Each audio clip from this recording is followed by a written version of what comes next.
ভিডিওটি দেখার আগে সবার কাছে ছোট্ট একটি রিকোয়েস্ট করতে চাই, প্লিজ প্লিজ প্লিজ যারা ভিডিওটি দেখবেন সবাই একটা করে সাবস্ক্রাইব করে দিবেন। আপনাদের ভালোবাসা পেলে এমন ভিডিও আরো উপহার দিব। ভিডিওগুলো বানাতে অনেক কষ্ট হয়, আমি জানি। ভিডিওটি অনেক মানুষই দেখবেন, প্লিজ একটা করে সাবস্ক্রাইব করে দিবেন। সবাইকে পুরো গল্পটি দেখার জন্য অনুরোধ রইল। ভর্তি মানুষের সামনে ইমরেত ভাইয়া আমাকে ধুমাইয়া একটা থাপ্পড় মেরে দিয়েছে। আমি গালে হাত দিয়ে চোখ নিচু করে দাঁড়িয়ে আছি, আর এক হাত দিয়ে চোখের জল মুছছি। পুরো নাম আদ্রিস চৌধুরী ইমরেত।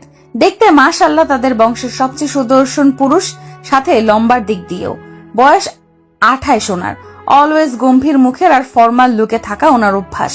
কথা তো বেশি কমও বলে যে সব কথার ওনার হ্যাঁ বা না এর মধ্যেই শেষ। ওনার কথায় হেরফের যদি হয় ওনার বাড়িতে, তাহলে তো ওই দিন যুদ্ধ লেগে যায়। দেশের সফল ব্যবসায়ী প্লাস ডাক্তার হওয়ার সুবাদে তিনি বিভিন্ন বিজনেসম্যানদের কাছ থেকে তার মেয়ের জামাই হওয়ার অনেক প্রস্তাবও পেয়েছে, কিন্তু উনি মনে হয় সালমান খানের পথ অনুসরণ করতে চান, অর্থাৎ আজীবন সিঙ্গেল থাকার পণ করে আছেন। আমি ফারা আক্তার নিধি, বয়স 19, এইবার অনার্স প্রথম বর্ষের স্টুডেন্ট। আমার বাবা মায়ের সাথে গ্রামে ছিলাম, কিন্তু গ্রামে যে মেয়েরা থাকে তাদের খুব দ্রুত বিয়ে দিয়ে দেয়। ওখানকার এক জমিদারের ছেলে রকি আমাকে একদিন স্কুলে যাওয়ার পথে দেখেছিল। সেই থেকে প্রচুর ডিস্টার্ব করত, যেখানে সেখানে মারামারি করত কেউ আমার সাথে কথা বলতে আসলে। ওর ভয়ে কেউ আমার সাথে মিশতো না। একদিন রকির বাবা বিয়ের প্রস্তাব নিয়ে আসে। না করে দিতে পারছে না, এই প্রস্তাব করলে আমার বাবা মায়ের গ্রামে থাকা মুশকিল হয়ে যাবে। তবুও বাবা না করে দিতে জমিদার সাহেব কিছু না বলে চলে যান, কিন্তু তার ছেলে রকি এসে অনেক ঝামেলা করে, নানান হুমকি দিয়ে যায়। বাবা মা উপায়ন্তর না পেয়ে আমাকে তার খালাতো বোনের ছেলের কাছে, অর্থাৎ এই যমরাজ লোকটার কাছে ক্লাস 10-এ থাকতেই আমাকে পাঠিয়ে দেন। পরিচয় তো হলো, এবার চলুন এত সৃজনশীল থাপ্পড় খাওয়ার রিজনটাও জেনে আসি। ফ্ল্যাশব্যাক। ফ্রেন্ডদের সাথে কলেজ শেষে আড্ডা দিতে রেস্টুরেন্টে এসেছি। আমরা মোট 10 জন ছিলাম। তার মধ্যে আমাদের ছেলে ফ্রেন্ড ছিল 4টা, আর আমি সহ মেয়ে ছিলাম 6টা। সবাই খুব মজা করতে করতে রেস্টুরেন্টে আসছি। খাবারের টেবিলে বসে খাবার অর্ডার দিয়ে বসে আছি। আমি রেস্টুরেন্টে আসলেই চাউমিন খাবোই খাবো। চাউমিন খাওয়ার জন্য আমি টাকা খরচ করি না, হেঁটে বাড়িতে চলে আসি। আমি চাউমিন অর্ডার দিয়ে বাকিটা তাদের অর্ডার দিয়ে বিভিন্ন গল্প গুজব করতে ব্যস্ত ছিল। আমি বরাবরের মতো চঞ্চল স্বভাবের মেয়ে, প্রচুর কথা বলতে ভালোবাসি। তবে কেউ যদি ক্লোজ হয়ে যায় তবে, না হলে আমি অপরিচিতদের কাছ থেকে সবসময় দূরেই থাকি। রেস্টুরেন্টটা 5 স্টার হওয়ার সুবাদে নামি দামি বিজনেসম্যানরা এখানে মিটিং এর জন্য আসেন। বড়লোক বাপের পোলারা ছুকরি মাইয়া পটাইয়া কেউ ডেটেও আসে, কিন্তু ভাই প্রেমে পড়তে পারলাম না কেন এখনো, এই নিয়ে আফসোস করি। তার মানে এই না যে আমার ব্যাচেলর লাইফ খুব দুঃখের। আমি আমার ব্যাচেলর লাইফ নিয়ে খুব খুশি, কিন্তু আশেপাশে লুতুপুতু কোনো প্রেম দেখলে মনে হয় আজ যদি কোনো বিএফ থাকতো, কিন্তু পরক্ষণেই ভেবে ফেলি যাক আল্লাহ বাঁচাইছে, এমন আপদ জীবনে নাই। ওয়েটার চাউমিন নিয়ে আসা দেখে আমি খুশিতে গদগদ হয়ে গেছি, কারণ চাউমিন দেখলে আমার মাথা ঠিক থাকে না। তবে সব সময় না, যখন ক্রেভিং জাগে তখন আর কি। আজ ক্রেভিং জাগছে যে চাউমিন খাবোই খাবো। ওয়েটার এদিকে আসতে দেখে আমি হাত বাড়িয়ে চাউমিন নিতে যাব, অমনি এক পিচ্চি বাচ্চা কই থেকে দৌড়িয়ে এসে আমার পায়ের সাথে ধাক্কা খেয়ে নিজে তো পড়ছেই আমার নিয়ে পড়েছে, সাথে আমার চাউমিন ফালায় দিয়েছে। আমার চাউমিন। নিচে বসে নিধি বলল, ওপরে তাকিয়ে দেখলো সুট পরা এক লোকের মাথায় চাউমিন পড়ে গেছে। লোকটি যখন ঘুরে তাকালো, নিধির কলিজার গলার কাছে চলে আসছে, কারণ চাউমিনটা আর কারো মাথায় না, যমরাজের মাথায় ঠুকো ইমরেতের মাথায় পড়েছে। নিধিকে তার ফ্রেন্ড শামীম তুলে উঠালো। নিধি উঠে দাঁড়িয়ে পড়লেও চলার শক্তি নেই। ইমরেতের চোখ দিয়ে মনে হচ্ছে আগুন বের হচ্ছে। সামনে এসে নিধিকে এক থাপ্পড় দিল, ব্যাস পুরো রেস্টুরেন্টের মানুষ ফ্রিতে সিনেমা দেখে নিল। বর্তমান। এটা হলো আমার থাপ্পড় খাওয়ার কাহিনী। বাপ মায়ের একমাত্র সন্তান হওয়ার সুবাদে কখনো জীবনে মার খাওয়ার সুযোগ হয়নি, কিন্তু যেদিন থেকে ওদের বাড়িতে এসেছি কখনো সোজা মুখে কুমড়ো পটাশ আমার সাথে কথা বলেনি। অলওয়েজ রেগে মেগে কথা বলে, মনে হয় ওর কোন পাকা ধানে মই দিয়েছি আমি।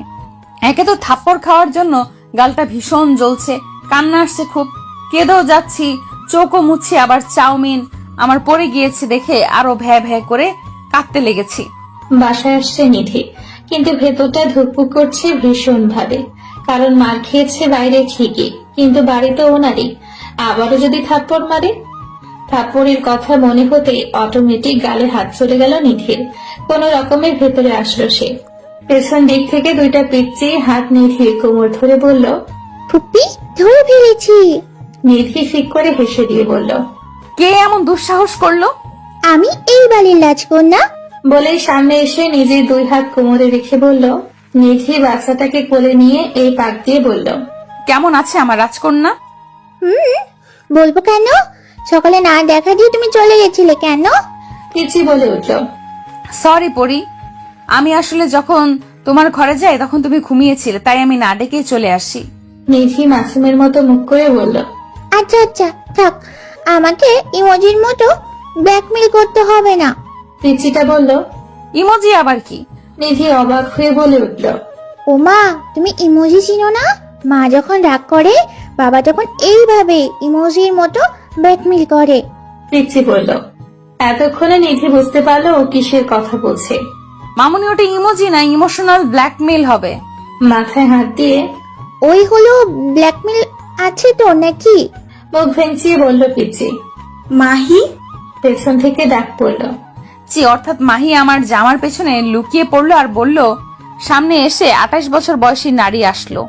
ইনি হলেন ভাবি, অর্থাৎ ইমরেদ ভাইয়ার ভাবি, মেহবুব ভাইয়ার বউ।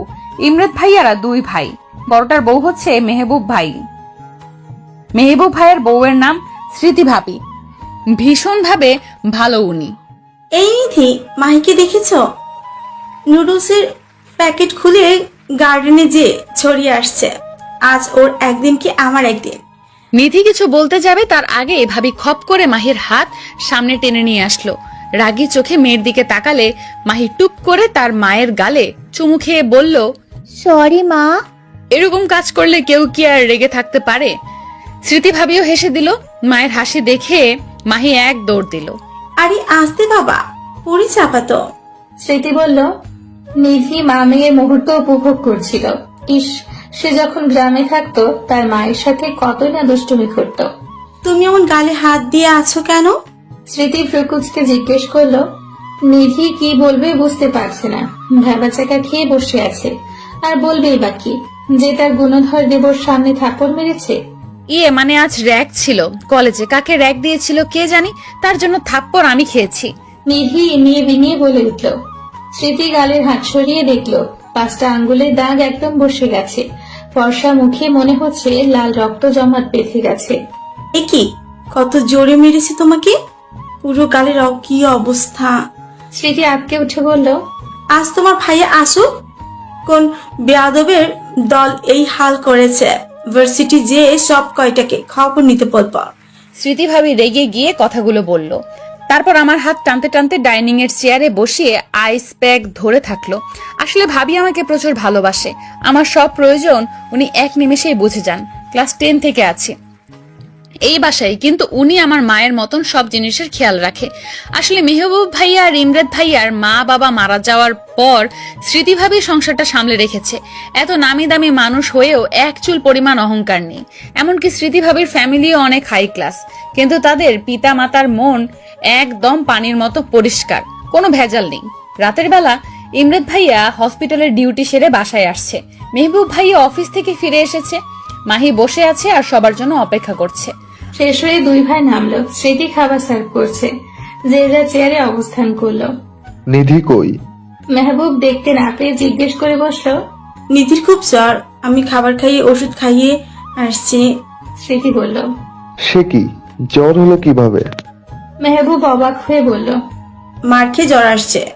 স্মৃতি বলল। কে মেরেছে? মেহবুব একটু মৃদু চিৎকার দিয়ে বলল, আমি মেরেছি। ইমরেদ গম্ভীর মুখে বলে উঠল। আর কি বলবে, দুজনেই চুপ হয়ে থাকলো। কারণ ইমরেদ শাসন করে নিধিকে একটু বেশি। কেন মেরেছো তুমি ফুপিকে? মাহি চোখ পাকিয়ে জিজ্ঞেস করলো। কারণ তোমার ফুপি ভুল করেছে। এখন কথা না বলে চুপচাপ খাও। ইমরেদ খাবার মুখে গুজে দিয়ে বলল। মাহি মুখ ভেঙচি দিয়ে তার মায়ের হাত থেকে খাবার খাচ্ছে। গভীর রাতে নিধির মনে হলো তার গালে কেউ হাত বোলাচ্ছে, নরম স্পর্শ পাচ্ছে, কিন্তু জ্বরের জন্য চোখ খুলতে পারছে না সে। জোর দিয়ে যখন চোখ খুললো, অন্ধকার ঘরে কিছুই দেখতে পেল না। ঘরের দরজাও তো লক করা, কে বা আসবে? আপনি খুব খারাপ ইমরান ভাইয়া, আপনার হাতের মার খাওয়ার জন্য আমি জ্বরে ভুগতেছি। দেখেন আপনার বউ হবে যখন, ওর হাতে মার খেয়ে আপনিও জ্বরে ভুগবেন। নিধি জ্বরের ঘোরে বিড়বিড় করে বলছে। নিধি জ্বরের ঘোরে বিড়বিড় করে বলাটা কারো কানে যেতে ব্যক্তিটি অন্ধকারের মধ্যেই বাঁকা হাসি দিল। সকালবেলা নিধি ঘুম ভাঙলো বেলা 12টা। জ্বর কমলেও শরীরের দুর্বলতা এখনো যায়নি। মনে হচ্ছে কতই না চালের বস্তা তুলেছে যে শরীরটা ভার হয়ে আছে। ফ্রেশ হয়ে নিচে গেল। স্মৃতি ভাবি বসে বসে কাজ দেখিয়ে দিচ্ছে নতুন মালিদের। পুরনো মালি চলে গিয়েছে বয়স হওয়ার কারণে, আর পারছে না কাজ করতে, এই কারণে। তুমি ডাইনিং এ যাও, আমি আসছি। স্মৃতি ভাবি বলল। আমি মাথা নাড়িয়ে চলে গেলাম। কিছুক্ষণ বাদে সামনে পরোটা দিল ভাবি, কিন্তু মুখে দিতেই তিতা লাগলো। মনে হয় জ্বরের মুখে, এই জন্য খেতে পারলাম না। তখন ভাবি স্যুপ করে দিল। মাহিও স্কুলে গেছে, নয়তো ওর সাথে মজা করা যেত। কল বাজছে, দেখলাম শামীম ফোন দিয়েছে। বল। নিধি বলল। জ্বর হয়েছে রে, এই জন্য আসিনি। নিধি ক্ষীণ কণ্ঠে বলে উঠল। এদিকে একটা আননোন নাম্বার থেকে নিধির ফোনে কল এসে চলেছে। নিধি দেখেও অ্যাভয়েড করলো, যেহেতু চিনি না দেখেও কি হবে। বেশ কিছুক্ষণ কথোপকথন চলল।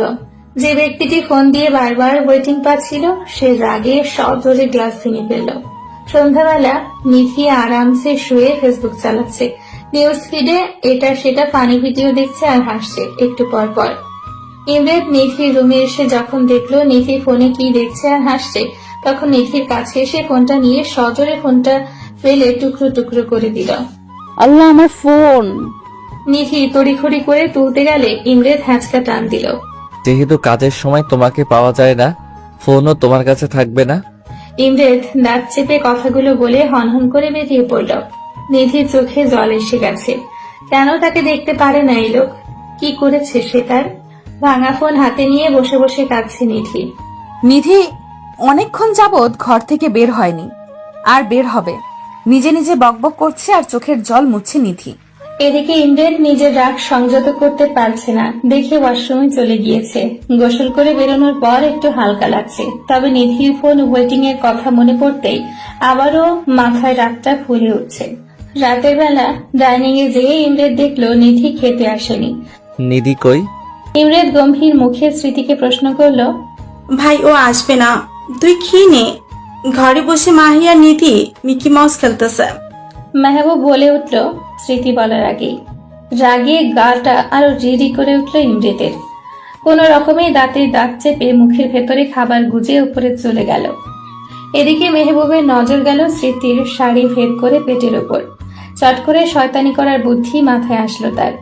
পানি হাতে নিয়ে স্মৃতির পেটে হাত রাখলো মেহবুব। এরকম আক্রমণে স্মৃতি চিৎকার দিতে যেয়েও থেমে গেল, বুঝলো বাহিরে আছে, চিৎকার দিলে খারাপ দেখায়।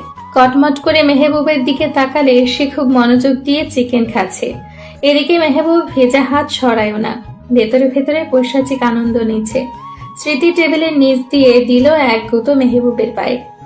আহ! মেহবুব ব্যথাতে বলে উঠল। স্মৃতি দেখলো মেহবুব হাত সরিয়ে দিয়েছে, দেখে হাত ছেড়ে বাঁচলো। আরেকবার এমন করলে তোর সব কয়টা হাড় ভেঙে দিব আমি। রাগে গিজগিজ করতে করতে ডাইনিং ত্যাগ করলো স্মৃতি। লেটস সি বেবি, রুমে যাও, তোমার কপালে কি আছে দেখবে, তখন দেখবে। মেহবুব শয়তানি হাসি দিয়ে বলল, ইমরেজ সার্জারি নিয়ে একটু কথা বলছে অফিসের লোকের সাথে। কাল সকালে একটা বড় অপারেশন করতে হবে তাকে। বড় অপারেশন সব ইমরেজ করে, এমার্জেন্সি ছাড়া যায় না সে হসপিটাল। বাকি সময় ব্যবসায় লোকজন ভাবে এত ট্যালেন্ট কিভাবে আসে, দুই দিক সামাল দেয়। ইমরেজ কথা বলতে বলতে চোখ আটকে গেল সামনের বেলকনিতে। সামনের বেলকনিতে নিধি ইজি চেয়ারের ওপর গুটিসুটি মেরে মাহিকে বুকের ওপর রেখে ঘুমিয়ে গেছে। ইমরেদ প্রয়োজনীয় কথা শেষ করে মাহির রুমে রওনা দিল। মাহির রুমে গিয়ে ইমরেদ দেখলো মাহিকে বুকে চেপে নিধি ঘুমিয়ে আছে। আসলে কত নিষ্পাপ লাগছে দেখতে তাদের। মাহিকে কোলে নিয়ে ওর বেডে শুয়ে দিল, তারপর নিধির কাছে এসে কিছুক্ষণ তাকালো। এই মুখ দেখে আমি আমার বয়সটা ভুলে গেছি। আমি তোমার বাচ্চামো দেখে নিজের যে তোমার থেকে 10 বছরের বড় সেটাও ভুলে গেছি। কিন্তু কি করবো বলো, আমি যে তোমাকে প্রথম দেখাতে দুর্বল হয়ে গেছি। নিজের অনুভূতি প্রতিটাই শিরায় তোমাকে আবদ্ধ করে ফেলতে চাই, করে ফেলেছি এই 3 বছরে। হ্যাঁ, তোমাকে চাই, আমি খুব করে চাই, এত বেশি চাই যেন কখনো আমি তোমার বড় কিংবা তুমি আমার ছোট এই অনুভূতিটা বুঝতে না পারি। আমি তোমাকে ভালোবাসি অনেক বেশি, এত বেশি যে তোমাকে আমি ব্যতীত অন্য কখনো কেউ ভালোবাসা তো দূরেই থাক, পছন্দ করুক, আমি তা চাই না। আমি পারলে তোমাকে আমার বক্ষ পিঞ্জরে লুকিয়ে ফেলতে চাই। আজ যখন তোমার খোঁজ নেওয়ার জন্য ওয়েটিং দেখলাম, মনে হচ্ছে সামনে পেলে ঠাটিয়ে 2টা চড় মারি। দুনিয়ার সবার সঙ্গে তোমার যত কথা, আর আমি সামনে আসলে তোমার মুখ বন্ধ হয়ে যায়। আমার অনুভূতির তোমার চোখে পড়তে দেই না, আমি জানি, কিন্তু খুব শীঘ্রই তোমাকে আমার অনুভূতির সাথে পরিচয় করাবো। নিধিকে কোলে তুলে মাহির পাশে শুয়ে দিল। কথাগুলো নিধির শুনতে পেত, কিন্তু ঘুমের জন্য তার হুঁশই নেই। কেউ তাকে তার অজান্তেই এত বেশি কেউ চেয়ে ফেলেছে। নিধির কপালে চুল সরিয়ে মাথায় চুমু দিয়ে দুজনের গায়ে চাদর দিয়ে লাইট অফ করে ইমরেদ চলে গেল। স্মৃতি ঘুমাতে পারছে না। যখন সে বেডে ঘুমাচ্ছে, মেহবুব তার গায়ে পানির ছিটা মারছে। দেখলো কোনো উপায়ন্তর নাই, নিজের রুমে থেকে চাদর নিয়ে বারান্দায় চলে গেল। এমনিতে সময় পায় না ওকে আদর করার। যখন কাছে পাই, হয় মাহি আসে, না হয় অন্য কাজ। পরে না হয় আর এরকম করতে দিব না।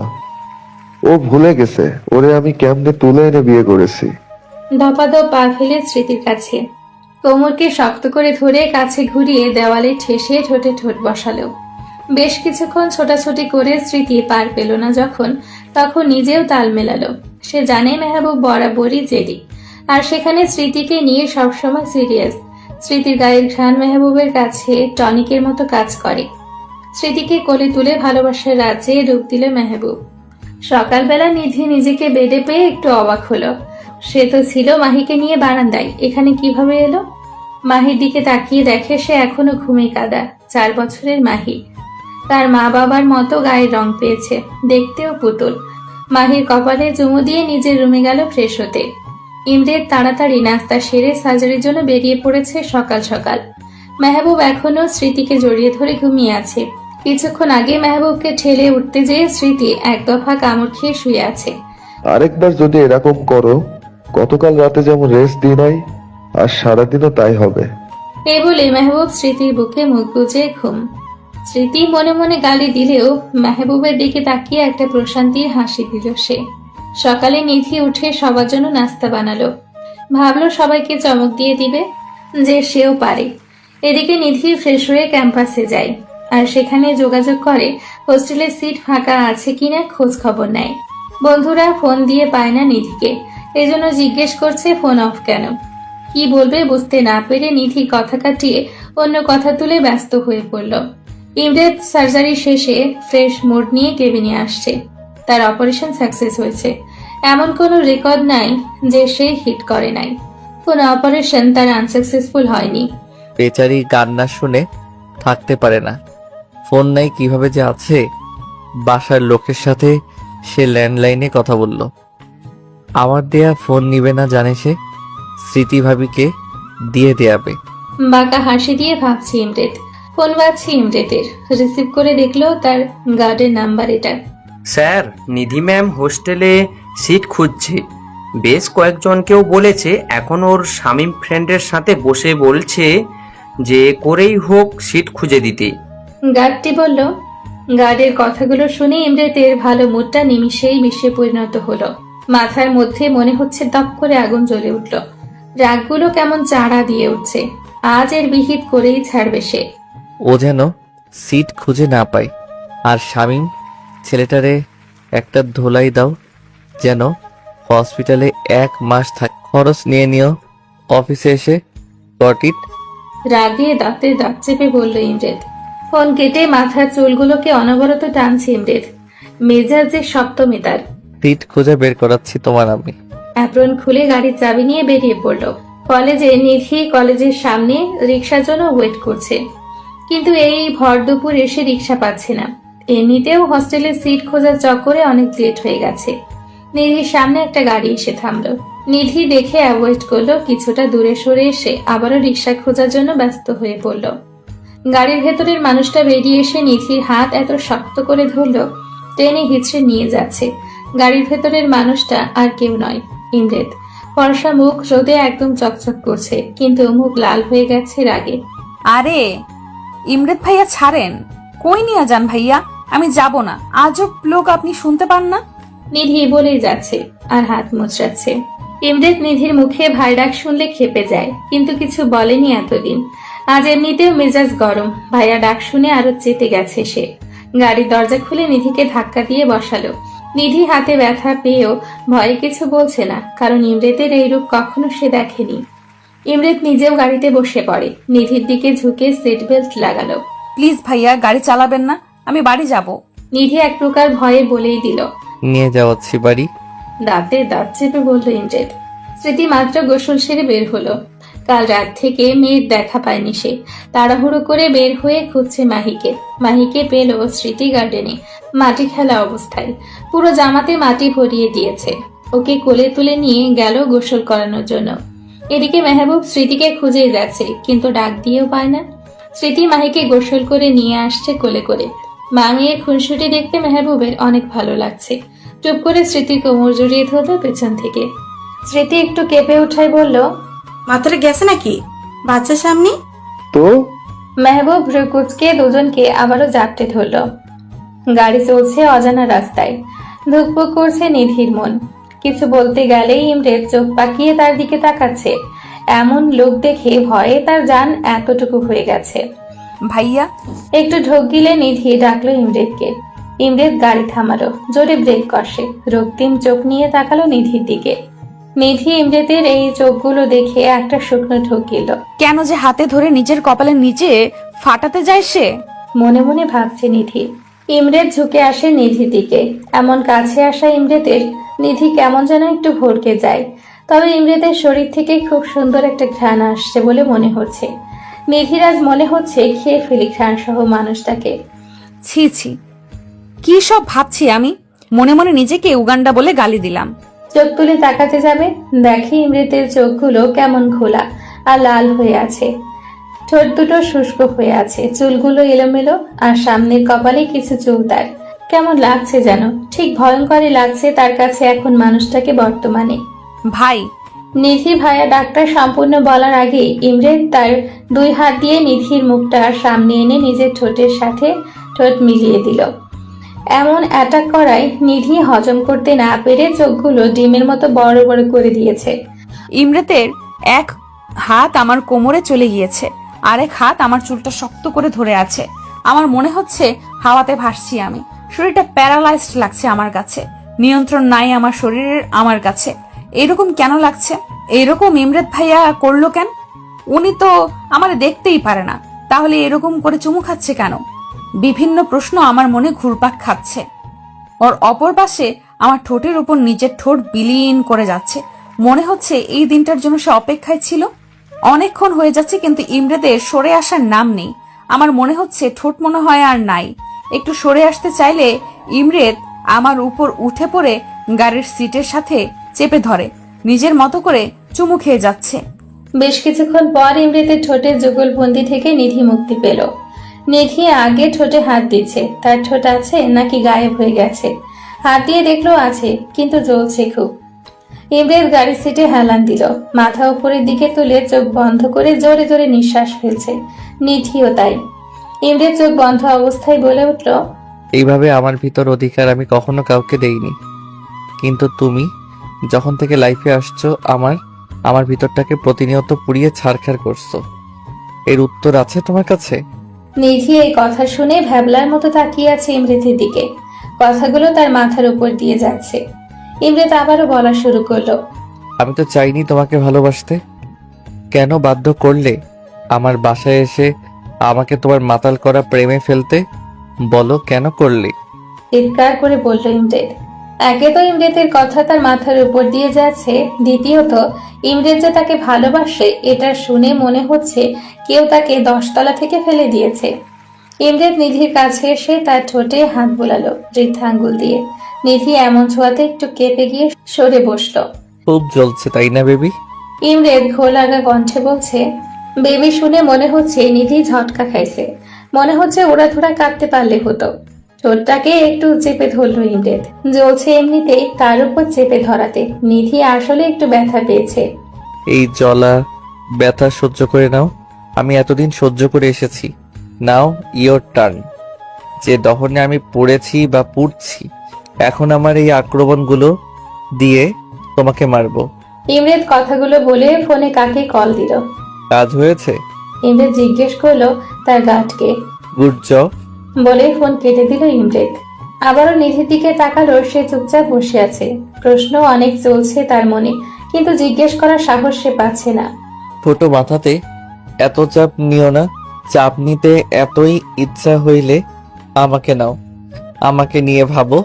বাট ডোন্ট ইউ থিঙ্ক সেখানে আমার জায়গাতে ভুল করে অন্য কারো বিচরণ হোক।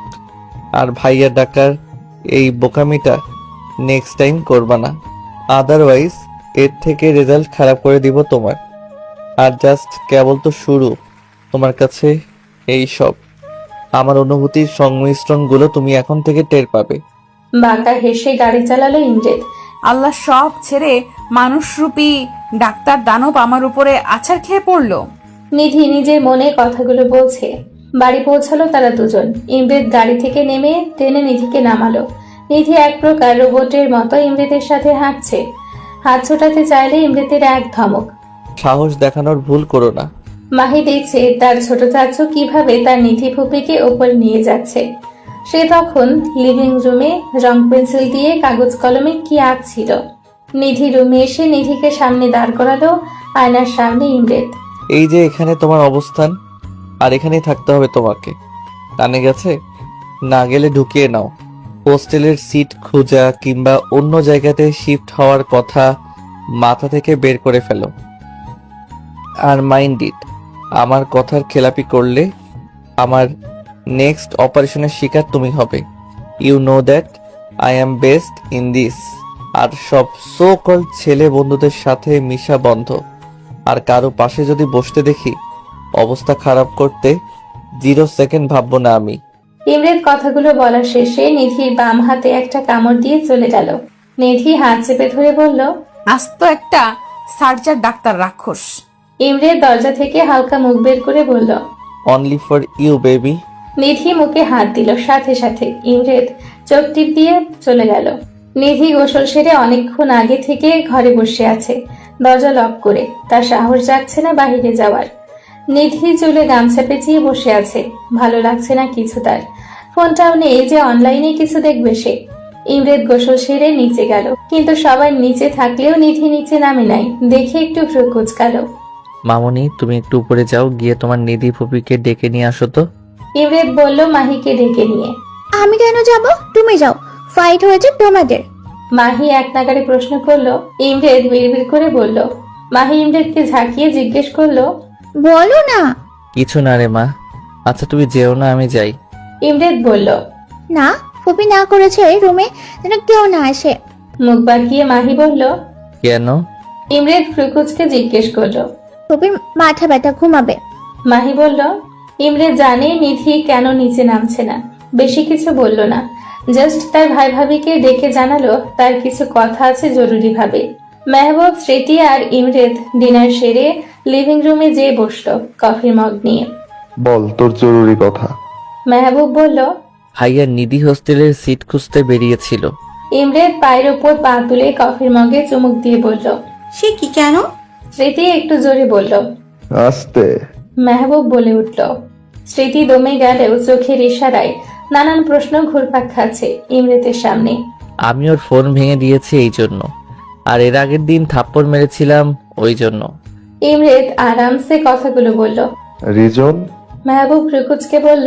মেহবুব আর স্মৃতি জানি ইমরেদ নিধিকে দেখার পর থেকে ভালোবাসে, কিন্তু কখনো প্রকাশ করেনি। নিধির উপর জোর খাটানো, তাকে বকা দেওয়া সবকিছুই তারা বুঝতো, কিন্তু ইমরেদ বিষয়টা এড়িয়ে চলেছে বরাবরই। ভাইয়া ও ভুল করেছে, এক হোস্টেল খোঁজে, আর সেটা ছেলে ফ্রেন্ডের হাত দিয়ে। আর সেদিন আমার মাথায় চাউমিন ফেলেছে, ওর ওই ছেলে ফ্রেন্ডটাকে তুলেছে। আবার সেদিন আমি ফোন দিয়ে ওয়েটিং পেয়েছি, পরে জেনেছি ওর ছেলে ফ্রেন্ড কল দিয়েছিল। আর আমি যে কল দিয়েছি ওর চোখে পড়ে নাই আমি ছাড়া অন্য কোনো ছেলের সাথে কথা বলতে পারবে না, এই জন্য ফোন ভেঙে দিয়েছি। রাগে চোখ মুখ শক্ত করে বলল ইমরেদ। সে তো ঠিক আছে, কিন্তু তুই কি ওকে বলেছিস তোর মনের কথা? মেহবুব জিজ্ঞেস করলো। ইয়া, বলেছি। ইমরেদ ভাবলেশীন হয়ে উত্তর দিল। অ্যাকসেপ্ট করেছে নাকি না? মেহবুব বলল। করে নাই, আসলে শখে আছে এক প্রকার। আর অ্যাকসেপ্ট করলে তো ভালো, আর না করলেও তাকে এইখানেই আমারে বিয়ে করে তাকে সংসার করতে হবে। ইমরেদ একটু বাঁকা ভাবে উত্তর দিল। দুই ভাই এক। স্মৃতি বিড়বিড় করে বলল। মেহবুব ঠিকই শুনতে পেয়েছে স্মৃতির কথা। স্মৃতির দিকে তাকাতে এসে ভেঙচি দিল। মেহবুব বাঁকা হাসি দিল, ইশারায় বোঝালো। ভাবি, এইটা ফোন ওর জন্য নিয়েছি, তুমি দিয়ে দিও, আমি দিলে কাহিনী করবে। স্মৃতির হাতে ইমরেদ ফোন দিয়ে উপরে চলে গেল নিধির রুমে। মেহবুব স্মৃতিকে কোলে তুলে নিজের ঘরের পথে রওনা দিল। আরে আবার করে তুলে নিয়েছো তুমি, বাড়িতে দেখে নিলেই কে কি ভাববে? স্মৃতি এভাবে নানান কথা বলছিল। মেহবুব নিজের ঠোঁট দিয়ে স্মৃতির মুখ বন্ধ করে দিল। ইমরেদ নিধির রুমে যেয়ে দেখে সে বারান্দাতে দাঁড়িয়ে আকাশের দিকে তাকিয়ে স্থির দৃষ্টিতে। তার মানে সে এখনো ঘুমায়নি। ইমরেদ পেছন থেকে নিধিকে ধরলে নিধি ভয় পেয়ে এক লাফে ইমরেদের থেকে 2 হাত সরে গেল। ইমরেদ ভ্রু উঁচিয়ে জিজ্ঞেস করলো। Anything wrong? নিধি মুখ ঘুরিয়ে নিল। আপাতত এখান থেকে কেটে পড়তে পারলেই ভালো হবে। এই মানুষটার সাথে কথা বলতে ভালো লাগে না। কাম। ইমরেদ হাত দিয়ে কাছে ডাকছে নিধিকে। নিধি মুখ উঁচিয়ে ভেঙচি দিল যে সে যাবে না। ইমরেদ কটমট করে তাকালেও নিধি নজর স্থির তার নিজের পায়ের দিকে। ইমরেদ কাছে যেয়ে নিধির কোমর চেপে উপরে তুলল। নিধি হকচকিয়ে তাল সামলানোর জন্য ইমরেদের টি শার্টের গলা ধরে আছে। এই কথা তো একেবারে কানে যায় না তোমার, তাই না? ইমরেদ রেগে জিজ্ঞেস করলো। আপনি যখন তখন এইভাবে কাছে আসেন কেন? একটু নামান আমাকে। নিধি বলল।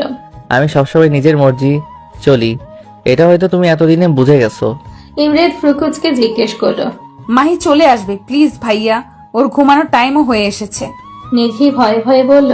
তো দেখবে তার চাচ্চু আর ফুপি কিভাবে রোম্যান্স করছে। নিধি কানে মুখ নিয়ে কথাগুলো বলল। নিধির এরকম নিঃশ্বাসের সাথে লড়াই করার ক্ষমতা নেই তার। কেমন যেন কুচকে গেল ইমরেদের বুকের মধ্যে। ইমরেদ আরেকটু শক্ত করে নিধির কোমরটা ধরল। নিচে আসো নাই কেন? তুই জানো না আমি তোমার জন্য অপেক্ষা করব। ইমরেদ একটু ঘোর লাগা কণ্ঠে কথাগুলো বলছে। আপনি ছিলেন যে এই জন্য যাইনি। নিধি মুখ ভেঙচে কথাগুলো বললেও ইমরেদের দিকে তাকিয়ে সে বুঝতে পারল ভুল সময়ে ভুল উত্তর দিয়ে ফেলেছে। সাথে সাথে মুখে হাত দিল। ইমরেদ নিধির মুখ থেকে তার হাতটা সরালো, ঠোঁটে হালকা স্পর্শ দিল। নিধির মনে হচ্ছে কেউ গলাটা চেপে ধরে আছে। ভালোবাসি খুব বেশি তোমায়। ইমরেদ ঘোর লাগানো কণ্ঠে অস্ফুট স্বরে বলে উঠল। ফুপি, মাহি চিৎকারে দুজন দুদিকে ছিটকে পড়ল। নিধি বুকে ফু দিচ্ছে নিজে। আর ইমরেদ নিধির ধাক্কা খাওয়াতে একটু রেগে কিছু বলতে যাবে, তার আগে আবারও আওয়াজ। কই তুমি ফুপি? আমি ঘুমাবো, ভয় লাগে তো। মাহি বলছে। নিধি তড়িৎ গতিতে মাহির কাছে গেল আর কোলে তুলে নিল ওকে। নিজের ভাতিজি দেখি শাশ্বত প্রেমের কারণে হাত দিয়ে আসছে, বিয়ে হলে দেখা যাবে না। নিধি মাহিকে নিয়ে ঘুমাবে বাসর ঘরে। ইমরেদ নিজে নিজে বলল। ইমরেদ যাওয়ার সময় নিধিকে শাসিয়ে গেল। সে আরেকবার হাতের কাছে পড়লে খবর আছে। সকালবেলা সবাই ডানিয়ে নাস্তা খাচ্ছিল। এমন সময় উপস্থিত হলো নিধির বাবা মা। নিধি ওর বাবা মাকে দেখে জড়িয়ে ধরলো তাদের। অনেকদিন পর দেখে মনে হচ্ছে কেঁদে দিয়েছে। ঈদে যেতে পারেনি ওই জমিদারের ছেলের জন্য। কেমন আছিস? নিধির মা জিজ্ঞেস করলো। ভালো, তোমাদের দেখে অনেক ভালো হয়ে গেছি। নিধি ওর মাকে বলল। এইভাবে নানান কথা হচ্ছিল। ইমরেদ নিধির এমন খুশি মুখ দেখতে চেয়েছিল, কিন্তু বুকের কোণে কোথাও যেন মনে হচ্ছে ব্যথা হচ্ছে। তার চিন্তা নিধির বাবা মা এসেছে, এখন যদি নিধিকে নিয়ে চলে যায় সে তো থাকতে পারবে না নিধিকে ছাড়া। নিঃশ্বাসটা আটকে আসছে গলার কাছে ইমরেদের। নিধির বাবা মা এখানে এসেছে কারণ নিধির বাবার সরকারি কাজ আটকে পড়ে আছে, সেটা দেখতে এসেছে। মা আমি বাড়ি যাব তোমাদের সাথে। নিধি ওর মাকে বলল। ইমরেদ কটমট করে তাকালে নিধি ওর মায়ের পিছে একটু মুখ লুকালো। স্মৃতি ইশারায় ইমরেদকে শান্ত হতে বলে। কেন, আমার বোনের কি এখানে ভালো লাগছে না? মেহবুব জিজ্ঞেস করলো নিধিকে। নিধি মুচকি হাসলো। ইমরেদ উপরে গেল। কিছুক্ষণ পর নিধিকে ডাকলো। আমার কফি কই নিধি? ইমরেদ বলল। সকালে প্রতিদিন ইমরেদের কফি দেওয়া নিধির কাজ। আসলে নিধি আসার পর এখানে নিধি ইমরেতেকে কফি দেয় আন্টি।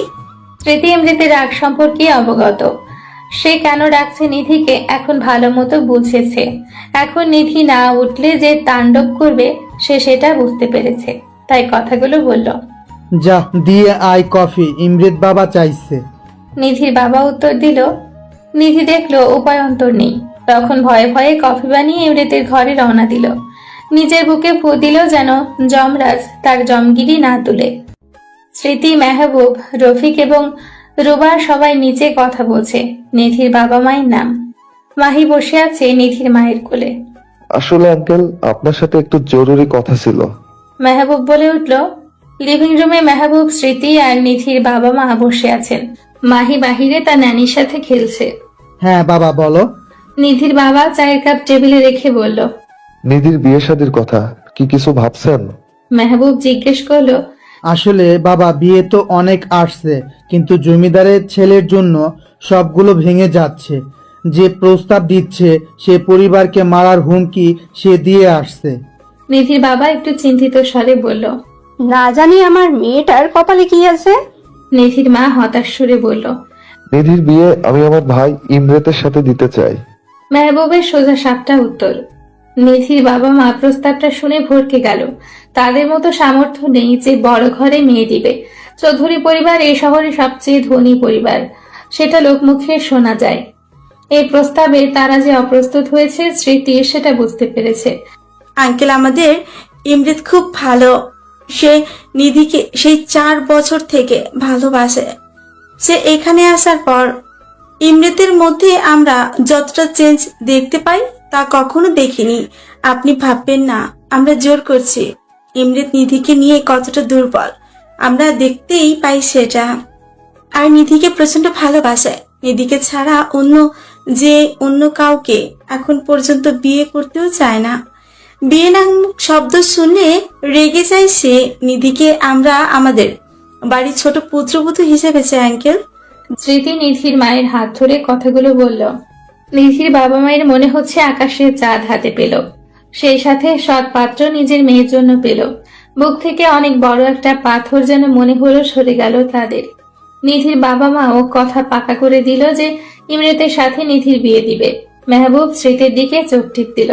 স্মৃতি বেচারি লজ্জা পেয়ে মিষ্টি আনতে গেল। তাদের মধ্যে এই কথা হলো, নিধির প্রথম বর্ষ পরীক্ষা শেষে বিয়ে দিবে দুজনের। ততদিন কথাটা নিধির অজানা থাকুক। অহেতুক চাপ নিয়ে পরীক্ষা খারাপ করুক তার দরকার নেই। ইমরেতের রুমে নিধি কফি নিয়ে গেছে। রুমে নক করলো, কিন্তু রেসপন্স না আসাতে ফিরে আসতে গেলে নিধিকে টেনে ইমরেত রুমের ভেতরে নিয়ে দরজা লক করে দিল। এভাবে হ্যাঁচকা টান পড়াতে নিধির হাত থেকে কফির মগ পড়ে ভেঙে গেছে। আরে দিলেন তো মগটা ভেঙে। নিধি মুখ না তুলে কফির মগের দিকে তাকিয়ে কথাগুলো বলল। ইমরেতের সারা শব্দ না পেয়ে নিধি যখন মুখ তুলে উপরে তাকালো তখন ইমরেতের মুখটার দিকে তাকালো। ইমরেতের মুখ দেখে সে ভীষণ ভয় পেয়ে গেল। ইমরেতের মুখ ভীষণ লাল, দেখে মনে হচ্ছে মাথায় খুন চেপে আছে তার। ইমরেতকে এভাবে দেখে নিধির ভয় হাত পা ঠান্ডা হয়ে আসছে, সরতে পারছে না। সাহস কি করে হয় তোমার বাড়ি যাওয়ার নাম নেয়ার? আমি যে না করেছিলাম তুই শুনতে পাওনি? আমি যে তোমাকে ছাড়া কিছু ভাবতে পারি না, থাকতে পারি না, এটা কি বোঝো না তুমি? ইমরেত চিৎকার করে বলছে। দেখুন। নিধি তোতলাতে তোতলাতে বলল। কি দেখবো বলো, বলো কি দেখবো? আরো জোরে চিৎকার করে বলছে ইমরেত। ভাগ্যিস বড়লোক ইমরেতের রুমে দরজা সাউন্ড প্রুফ। আমি কি আমার বাবা মায়ের বাড়ি যেতে পারি না? ভয় ভয়ে বলল নিধি। না পারো না তুমি। তুমি বিহীন আমার শ্বাসটা যে আটকে আসে, এটা কি বোঝো না তুমি? আবারও চিল্লিয়ে বলছে ইমরেত। আপনি আমার উপর এইভাবে অধিকার দেখাতে পারেন না। নিধি বলে উঠল। অধিকার? অধিকার চিনাস তুই আমারে? আরে ইডিয়েট, তোর উপরে তোর অধিকার নাই কোনো। তোর উপরে এই ইমরেত চৌধুরীর অধিকার শুধু। নিধির কোমর শক্ত করে চেপে ধরে। নিধি ভয়ে আর কোনো কথাই বলতে পারছে না। এই ইমরেত নামক প্রাণীটাকে সে অসম্ভব ভয় পায়। কেন এইভাবে পুরাচ্ছ আমায়? যখন পুরাচ্ছ তুমি, এর মলমও তুমি হবে। এই দহনে তোমাকেও মারবো আমি, আর সেখানে তোমার মর্জি হোক বা না হোক। ইমরেত শান্ত স্বরে বলল। ইমরে তার কোমরটা অনেক শক্তভাবে চেপে আছে, মনে হচ্ছে তার আঙ্গুল দেবে যে নিধির জামা ভেদ করে ভেতরে ঢুকে যাবে। ভাই, আমার পুরো কথা শেষ হওয়ার আগে ইমরেত আমার ঠোঁটে নিজের ঠোঁট বসিয়ে দিল। নিধি ঝট করে চোখ বন্ধ করে নিল। ইমরেত অনেক রুডলি কিস করছে। আমার ঠোঁটের চামড়া মনে হচ্ছে উঠে গেছে। কান্না আসছে না কেন আমার? কেন বুকটা ধকধক করছে আমার এমন চুমুতে? কেন সরাতে পারছি না? অপরদিকে ইমরেত কোন নেশায় জড়ালো সে। কেন এই নিধি নামক নেশাতে মেতে উঠেছে, ছোটাতে চাইছে না, আরো তীব্রভাবে তার সাথে নিজেকে গ্রাস করে ফেলছে। হ্যাঁ, আমার নিধিকে চাই, যেইভাবে হোক চাই। সে না চাইলেও তাকে আমার চাই। আমি যে তুমিতে আসক্ত। চুমু দিতে দিতে ক্লান্ত হলেও ইমরেত ঠোঁট ছাড়ে নাই আমার, শুষে নিচ্ছে। এইদিকে আমার শ্বাস আটকে গেছে মনে হচ্ছে। বেশ অনেকক্ষণ পর ইমরেতের নিধির ঠোঁট ছাড়ল। দুজনে খুব জোরে জোরে নিঃশ্বাস ফেলছে। ইমরেত শান্ত হয়ে গেলেও নিধির নিঃশ্বাস এখনো ঘন ঘন পড়ছে। ইমরেত নিধির শরীরের সাথে মিশিয়ে নিল আরেকটু নিবিড় ভাবে। এই বাবু, এইভাবে শ্বাস ফেলে কেউ? আমি আর পারছি না তোমাকে ছাড়া নিজেরে নিয়ে ভাবতে। ইমরেতের ঘোর লাগানো কণ্ঠ শুনে নিধির শরীরের পশম মনে হচ্ছে দাঁড়িয়ে গেল। এইভাবে নিঃশ্বাস নিলে লোকে কি ভাববে? লোকদের ভাবনা I don't care, I only care about you. ইমরেত নিধির কানে কথাটা বলল। শুনুন, তুতলে বলছে নিধি চোখ বন্ধ করে। নিচে যে সাফ মানা করবে যে তুমি যাচ্ছ না তাদের সাথে। যদি আমার কথার অপোজিট করো, আমি নিজেও জানি না তোমার কি করব আমি। ইমরেত চোখ মুখ শক্ত করে বলল। নিধি ঠোঁট মুছে দিল ইমরেত আলতো করে। নিধি এমন ছোঁয়াতে শিউরে উঠল। নিধি বাইরে যাওয়ার জন্য পা বাড়ালে ইমরেত পেছন থেকে নিধিকে ধরে ওর ঘাড়ে মুখ ডোবায়। নিধি থরথর করে কাঁদছে। তোমার ঘ্রাণে, তোমার ঠোঁটে, তোমার চুলে মাদকতা কাজ করে আমার জন্য। আর এই মাদকতাতে আমি তীব্রভাবে আসক্ত। ছুটবে না কখনো, আর না আমি ছোটাতে চাই। নিধির ঘাড়ে মুখ রেখে বলল ইমরেত। নিধি যখন নিচে নামে তখন দেখে ইমরেত খুব আয়েশ করে যমরাজ লুকে সবার সাথে খোশ গল্প শুনতে বিজি। আস্ত দানব, ঠোঁটটা কত ব্যথা করছে এখনো। নিধি অসহায়ের সাথে বিড়বিড় করলো। স্মৃতি নিধির ঠোঁটের দিকে নজর গেলে দেখে নিধির ঠোঁট অনেক ফোলা। ইমরেতের দিকে তাকিয়ে বুঝলো এই কিছু একটা করেছে। দুই ভাই একই, মানুষজন বোঝে না। মেহবুব মাহিকে কোল থেকে নামিয়ে স্মৃতির উদাম পেটে হাত দেয় সবার আড়ালে। স্মৃতি শিউরে উঠেও নিজেকে সামলে নিল। মেহবুবের দিকে রেগে তাকালেও মেহবুবের কোনো ভাবান্তর নেই, মনে হচ্ছে সে কিছুই করেনি। স্মৃতি হালকা করে হাত উঠিয়ে সবার মনোযোগের আড়ালে মেহবুবের পেটে দিল কোনো দিয়ে ধাক্কা। মেহবুব আউচ বলতে যেও মুখে রেখে দিল ব্যথাটা, কারণ সামনে সবাই আছে। নিধি তার মায়ের পাশে গুটিসুটি মেরে বসে আছে। ইমরেত তার সামনে চেয়ারে পায়ের উপর পা তুলে কফি খাচ্ছে আর নিধির দিকে মগ্ন হয়ে আছে। নিধি আর চোখে তাকালেও বুঝতে দিচ্ছে না ইমরেতকে, কিন্তু ইমরেত নিধির আর চোখে দেখাটাকে বুঝতে পেরে বাঁকা হাসি দেয়। নিধির বাবা মাকে আর বলতে পারলো না যে তাদের সাথে যেতে চায়। যখনই তার মাকে সে কিছু বলতে চাইছে তখনই ইমরেত তার দিকে চোখ রাঙিয়ে তাকাচ্ছে। বেচারা নিধি না গিলতে পারছে না ইমরেতকে হজম করতে পারছে। এদিকে স্মৃতি ইমরেতকে সবার আড়ালে হাসতে হাসতে নিয়ে যায়।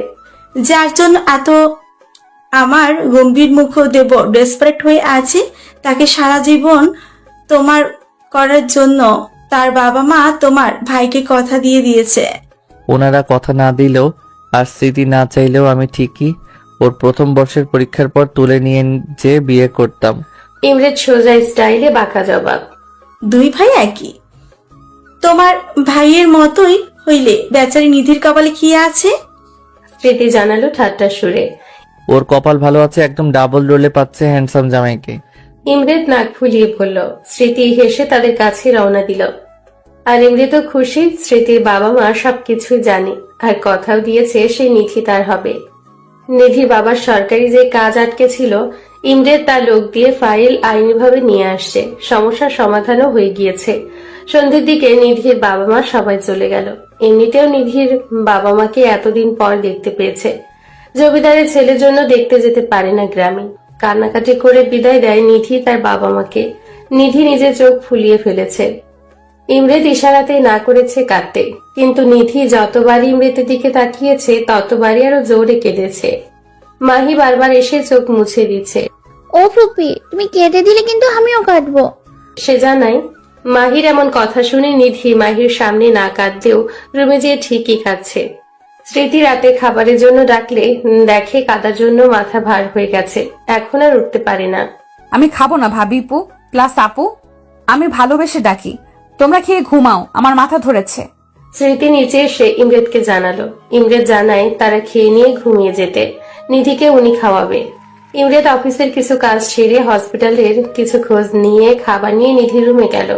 নিধির রুমে যেয়ে ইমরেতের শ্বাস আটকে যাওয়ার মতো অবস্থা। নিধির পরনের প্লাজো হাঁটু অবধি উঠে আছে, আর টি শার্টও উঠে আছে, হালকা ফর্সা পেটে দেখা যাচ্ছে। চুলগুলো এলোমেলো, কান্নার কারণে চোখে হালকা আর নাকটা অসম্ভব লাল হয়ে আছে নিধির। I have to control my self.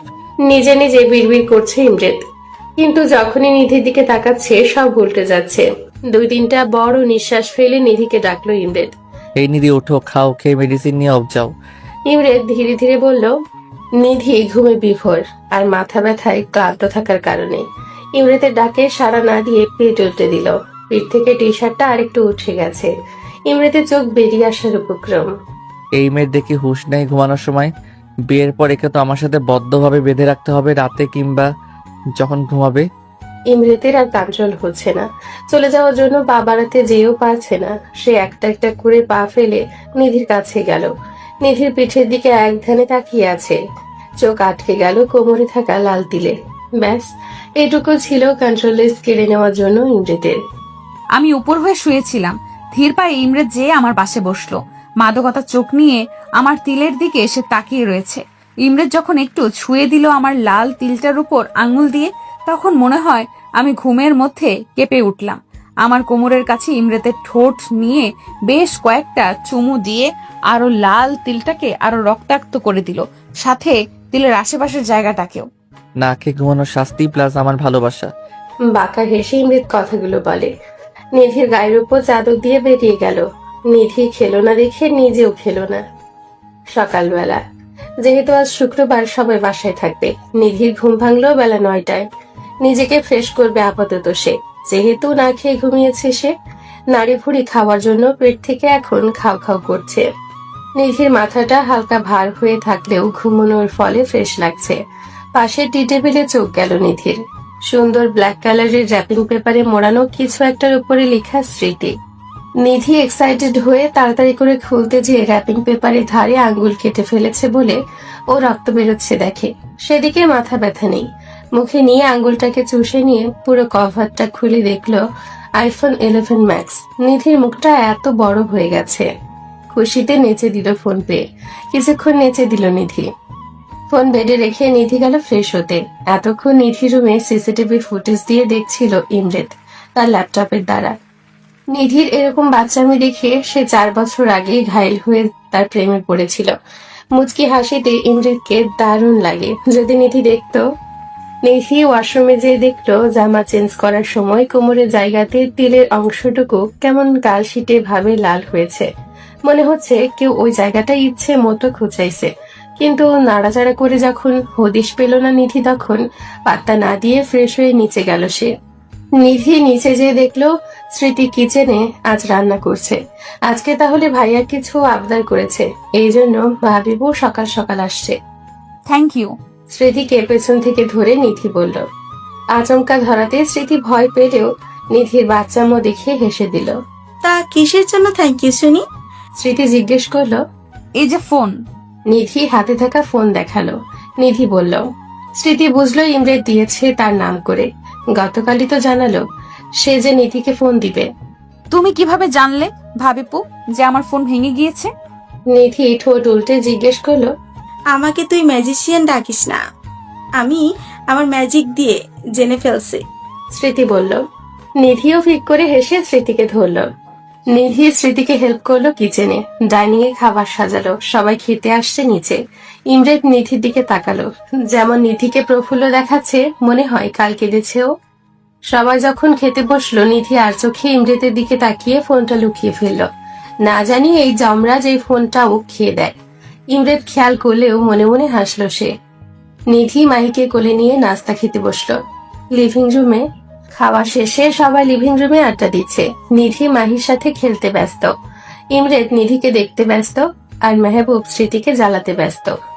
এমন সময় এক ফ্যামিলি তাদের লিভিং রুমের এরিয়াতে উপস্থিত হয়। গার্ড এসে জানালো যখন ইমরেদকে, তখন সে পারমিশন করে আসার জন্য। ধনী পরিবার থেকে এসেছে তা বুঝলো তাদের গেটআপ দেখে। নিধি উঠে চলে গেল মাহিকে নিয়ে। সবাই নিজেদের মতো কুশলাদি করলো। ইমরেদ বসে নিজের ফোন গোতাচ্ছে। আসলে যে জন্য আমরা এসেছি সেটা বলি এখন। ভদ্রলোক জানালো। জি অবশ্যই বলুন। মেহবুব বলল, আসলে যে মেয়েটি এখান থেকে উঠে গেল তাকে আমার ছেলে কলেজে রাস্তা পার হওয়ার সময় দেখেছে। ইনফ্যাক্ট বিয়ে করার জন্য এক প্রকার অস্থির হয়ে গেছে। তাই ও মেয়ের জন্য আমার ছেলের বিয়ের প্রস্তাব এনেছি। আমার ছেলে আসতে চেয়েছিল কিন্তু ওর জরুরি বাইরে যাওয়া লাগবে, এজন্য আসতে পারেনি। ভদ্রলোক জানালো। নিধিকে মেন করতে ইমরে তখনই চোখ তুলে তাকিয়েছিল। যখন পুরো কথা শুনলো তখন রেগে আগুন হয়ে গেছে, চোখটাও লাল হয়ে গেছে। মেহবুব আর স্মৃতি একে অপরের মুখ চাওয়াচাবি করছে আর ইমরেতের দিকে তাকাচ্ছে। Living room. ইমরেতের হাত মুঠো করে বসে আছে, কপালে ভর দিয়ে। মেজাজ তার সপ্তমে উঠে আছে। Stop it. চিল্লিয়ে বলল ইমরেত। ভদ্রলোকের বউ ইমরেতের এমন ধমক শুনে ভয়ে লাফিয়ে সোফার উপর পা তুলে উঠে বসে গেছে। স্মৃতিও ভয় পেয়ে গেছে। মেহবুব জানতো এমন কিছু হবে। সে তার ভাইকে বলল, রিল্যাক্স ছোট, ঠান্ডা মাথায় কথা বল। মেহবুবের শান্ত জবাব। কিভাবে শান্ত হয়ে উত্তর দিব? ওনারা কাকে নিয়ে কথা বলছেন? কার জন্য প্রস্তাব এনেছেন? দাঁত মুখ খিচে জবাব দিল ইমরেত। I know but they are not aware of this ভাই। মেহবুব উত্তর দিল। I don't care, please say them to leave from here. আরো চিল্লিয়ে বলল ইমরেত। ওগো, এই ছেলে কি পাগল হয়ে গিয়েছে? এমন চিল্লিয়ে উঠছে কেন একটু পর পর? ভদ্রলোকের বউ জিজ্ঞেস করছে তার স্বামীকে। আহা চুপ করো তো। ভদ্রলোক বিরক্তিকর সুরে বলল। স্মৃতি এসেও ইমরেতকে সান্ত্বনা দিচ্ছে যে চুপ করতে। এই আপনারা এখনো বসে আছেন? উঠেন, যান এখান থেকে। ইমরেত চিল্লিয়ে বলছে। এমন চিল্লাপাল্লা শুনে মাহিকে ঘরে বসিয়ে আসলো কার্টুনের চ্যানেল দিয়ে, আর নিজে নেমে আসলো নিচে। নিধিকে নিচে দেখে ইমরেত মনে হচ্ছে আরো ক্ষেপে গেছে। তুমি নিচে নামছো কি জন্য? পা বেশি বড় হয়ে গেছে? সৌন্দর্য দেখাও সবাই রে। ইমরেত নিধির কাছে এসে জোরে জোরে কথাগুলো বলল। আরে এই লোক পাগল হয়ে গেল নাকি? আমি আবার কি করলাম? মনে মনে ভাবছে নিধি। নিধি, তুই উপরে যা বল। স্মৃতি এসে বলল। কি হয়েছে বলবা তো? এমন করছো কেন সবাই তোমরা? নিধি অবাক হয়ে বলল। তোমার সবকিছু এত জানার শখ কেন? যেতে বলছে যেতে পারছো না? নাকি নিজে যে সুন্দরী এটা নেচে গিয়ে সবাইকে দেখাতে হবে? একটা কথা কারো শুনো না, যত বড় হচ্ছে তত বেশি বুদ্ধি হাঁটুর কাছে যাচ্ছে। এত বেয়াদব কেন? তুমি কলেজে কি পড়তে যাও নাকি ছেলেদের নিজের রূপ দেখাতে যাও যে বাসায় প্রস্তাব আসে তোমার জন্য? ইমরেত চিল্লিয়ে বলছে। আচ্ছা, পাগলের ফ্যামিলিতে ছেলে আমার মেয়ে পছন্দ করলো? ভদ্রমহিলা বিরক্তির সুরে বলল। You shut your mouth. আমার বাসায় আমার বউয়ের জন্য প্রস্তাব আনেন? আপনার সাহস তো কম না? বেরোন এখান থেকে, আউট। ইমরেত তাদের দিকে ঘুরে জোরে চিল্লিয়ে বলল। ভদ্রলোক তার বউকে নিয়ে সুরসুর করে বেরিয়ে গেল। আর তুমি ছেলেদের সাথে এত মেলামেশা কেন? নিজে যে মেয়ে সেটা কি ভুলে যাও? কতবার না করেছি মিশতে, বলো কতবার? আসলে আমারই ভুল হয়েছে, এমন অল্প বয়স্ক মেয়েকে আমি ভালোবেসেছি। মাথায় একটু বুদ্ধি নাই, ঢ্যাং ঢ্যাং করে নিচে নেমে চলে এসেছে। আরে ভাই, সামান্য তো নিজের বুদ্ধি কাজে লাগাও। ইমরেত নিধির বাহু ধরে কথাগুলো বলছে। নিধি চোখ দিয়ে গলগল করে পানি পড়ছে। এতগুলো কথা সে প্রথম শুনলো ইমরেতের থেকে। হ্যাঁ, সে জানে ইমরেত তাকে দেখতে পারে না, কিন্তু তার মনে তাকে নিয়ে এত তিক্ততা। ছেলে বন্ধু কই তার? যে দুইটার সাথে কথা বলে তাদের অলরেডি গফ আছে, দুজনকে ভাই হিসেবে দেখে। যারা বিয়ের প্রস্তাব নিয়ে এসেছে তো এখানে তার কি দোষ? মানছে সে একটু কম বুদ্ধির মেয়ে, তাই বলে এত কথা শোনাবে তাকে? কয়েকদিন আগে সে না প্রেম নিবেদন করলো? তাকে নিয়ে সেও কিছু কিছু ভাবতে শুরু করেছিল। সব কি মোহ ছিল? নিধি মনে হচ্ছে আর দাঁড়িয়ে থাকতে পারছে না। ইমরেত, কুল ডাউন, অনেক বলে ফেলেছ। স্মৃতি আর কিছু বলতে যাবে, যার আগে ইমরেত বাধা দিল। ওকে বলো আমার চোখের সামনে থেকে চলে যেতে, আমি নিতে পারছি না ওকে আর। ইমরেত কড়া ভাবে বলল। স্মৃতির বিস্ময় হয়ে তাকিয়ে আছে যে রাগের শিকার হয়ে ইমরেদ নিধিকে যতগুলো কথা শোনালো এর ফল না তাকে পস্তাতে হয়। নিধির মনে হচ্ছে আকাশ থেকে পড়ছে ইমরেদের এই বিহেভিয়ার দেখে। নিজেকে সামলে নিয়ে উপরের দিকে যাচ্ছে, কিন্তু পাটাও মনে হচ্ছে। ধীর পায়ে রুমে যেয়ে মাহিকে তার মা ডাকছে বলে ঘরে দরজা বন্ধ করে দিল। নিধির বুক ফেটে কান্না আসছে। এরকম বকা কখনো কোনোদিন খায়নি সে। কি দোষ ছিল তার? সে তো জানতো না তার বিয়ের প্রস্তাব আসবে। সে জানলে কি নিচে নামতো? বাবা মাকে তার খুব মনে পড়ছে। বালিশ আঁকড়ে ধরে কেঁদেই যাচ্ছে। স্মৃতি পেছন পেছন এসে দরজা নক করে রেসপন্স পায়নি। টেনশনেই তার জানও শুকিয়ে যাচ্ছে। কি থেকে কি হয়ে গেল আজকে? অপরদিকে ইমরেদ নিজের রুমে সে নিজেকে লক করে বসে আছে। ঘরে জিনিসপত্র ভাঙচুর করেই যাচ্ছে, তারপরেও ক্ষান্ত হয় না সে। সাহস কি করে হলো আমার নিধির জন্য বিয়ে আনার? নিধির উপর শুধু আমার এই ইমরেদ চৌধুরীর অধিকার। নিধি শুধু আমার। সব কয়টাকে শেষ করে দিব যে আমার নিধিকে কেড়ে নেওয়ার জন্য আসবে। হাতে থাকা ফ্লাওয়ার ভাস ভেঙে বলল। যখন ইমরেদ একটু শান্ত